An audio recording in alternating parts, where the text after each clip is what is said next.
All right, back at the blacktop with a unique matchup. I think one that a lot of people that have been following this tournament are probably looking forward to a lot here, because the undersized point guard versus the oversized outside three-point swingman shooter. And it is probably two of the best in regards to their specific roles as players, how they make a living. A complete contrast of styles, because CP3 is the epitome of it's not about the size of the dog in the fight, it's the size of the fight in the dog, like we said before.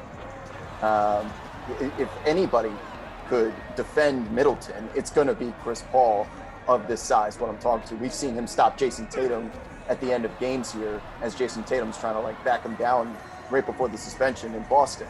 So I'm pretty confident that CP3 is actually going to keep this close. I'm just concerned of how he's going to score if he's going to get to the rim, Justin, because we know Chris Paul still to this day has one of the best mid-range games in the NBA.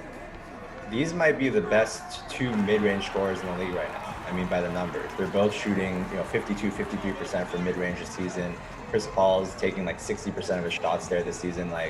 These guys will live in the mid-range all day. This is going to be a close one. I came in really thinking Middleton was underrated. I'm a big Middleton guy. I think he's kind of expanded his repertoire, been a really great isolation scorer, and proven that when Giannis has been out, he's been able to carry the load and efficiently. So who you got in this one? This is a pick 'em. Chris Paul, a slight favorite at -140. Who you take? I don't remember what I originally picked in our brackets, but after seeing how this tournament progressed, I did take Middleton in the daily picks today, just because I think that artificial intelligence of being taller is going to pay off in the long run, especially if Chris Paul's trying to live at the rim like this. But I am a little worried, and I understand the reasoning for having this a PK, because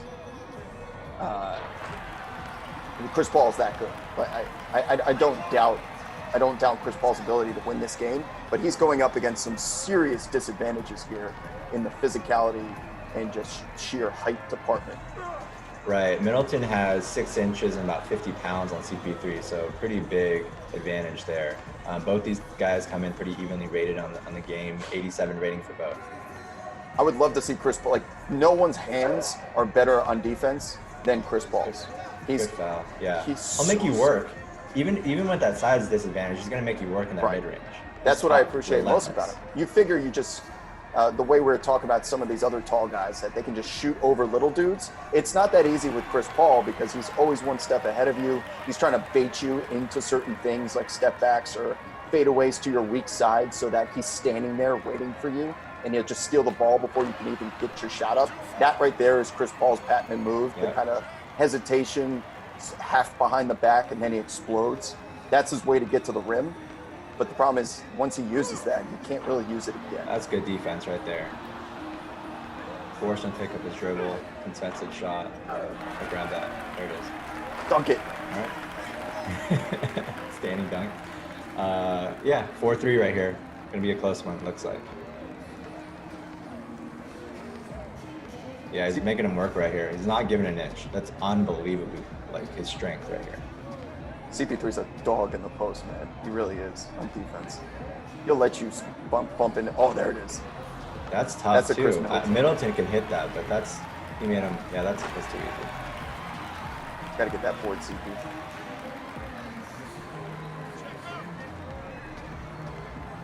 Woo! Ooh.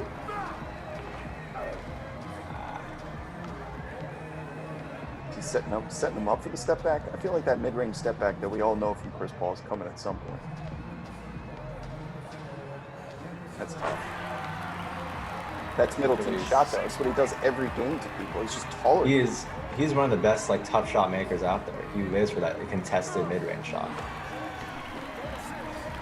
I think the mainstream basketball audience just thinks Khris Middleton stands in the corner and shoots threes as Giannis shoots, but anyone that watches Bucks games knows either when Giannis takes a rest or Giannis isn't initiating the offense, which is less times than not, but there's sometimes they do rely on just dumping the ball to Khris Middleton and saying, run our offense for us. 7 games without Giannis this season. He's averaged 29 points on 49% shooting, 44% from three. So he's shown he can carry the load without Giannis. There it is. Step back. He did. Get out of the paint. One. What are we doing here? Have to get a 3-second call in a one-on-one game. There it is. 6-5. CP stand. This would be a massive victory for point guards in this tournament. Absolutely. What was the other one that we were talking about? It was Trae Young, I think, was close to pulling it off. Mm-hmm. Oh, that's a good move.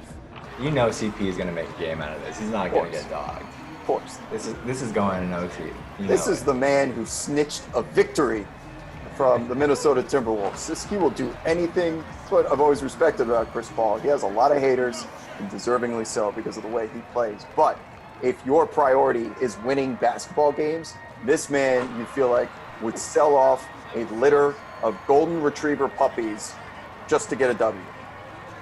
That's a nice finish off the glass there. Well, Nice. there it is. That's the Chris Paul we know. And I like this. He's pulling it back out. Whoop. Blow See by. ya. There's that speed. Nice. Oh, gotta finish that. Yeah. CP's gonna find a way. Even without no reps, he's gonna find a way. He has no reps to. Is Middleton's shirt untucked? It appears to be untucked. Is Chris Paul saving it? We're gonna get our first delay of game violation in 2K history somehow. A technical foul. Ooh! Technical foul in a one-on-one game. Free throw and the ball. Chris Paul would be the first. Of course, would be the first to do that. The finishing at the rim from CP has been his Achilles heel so far. He just hasn't been able to finish over Middleton's lane. He can't finish in real life either, though. Yeah. Those are tough. He needs to live in that 10 to 12 foot range. That's tough. Good defense. You're not going to get rebounds, CP. What's the point of playing defense?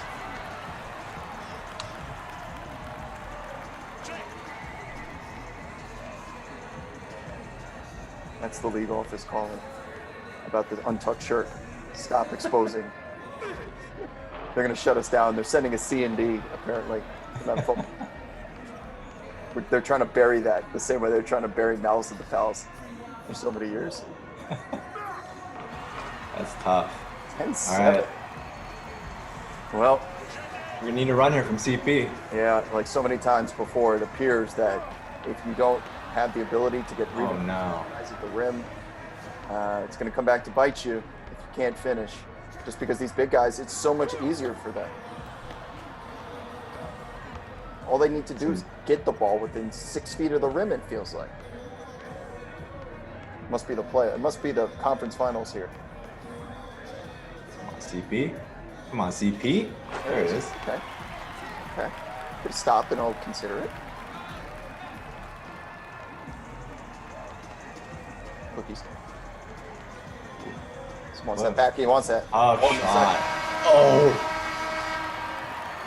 Yeah, CP. Look at him looking out, looking out into the horizon as Tim Duncan comes over to talk in his ear. He's out there looking for the refs.